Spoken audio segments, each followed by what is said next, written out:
Rritja e çmimeve është kthyer në një fenomen shqetësues në çdo prag festash në qytetin e Lezhës. Për të parandaluar përsëritjen, këtë vit bashkia ka ngritur një task force e cila ka nisur monitorimin e tregjeve. Kreu i bashkisë Viktor Tushaj ka bërë të ditur se do të vijojnë kontrollet gjatë gjithë këtyre ditëve dhe për tregtarët që abuzojnë do të merren masa. Tushaj ka bërë thirrje edhe qytetarëve që të bashkëpunojnë me këtë task force, duke denoncuar çdo rast abuziv që ata vënë re.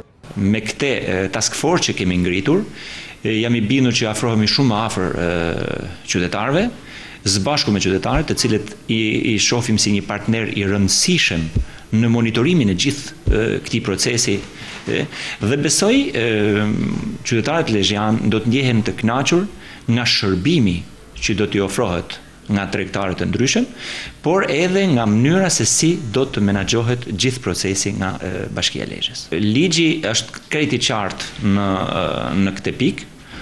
Monitorimi do të thotë që të gjithë tregtarët duhet të afishojnë çmimet e tyre në artikuj që ata tregtojnë, që të mos ketë dy lloj çmimesh, që të mos abuzojnë dhe besoj afishimi i çmimeve nga tregtarët do të ulë ndjeshëm abuzimin në këtë pikë. Në tregun e lirë të qytetit të Lezhës nuk është vënë në re një rritje çmimesh, por sipas tregtarëve fuqia blerëse ka rënë ndjeshëm për shkak të krizës ekonomike.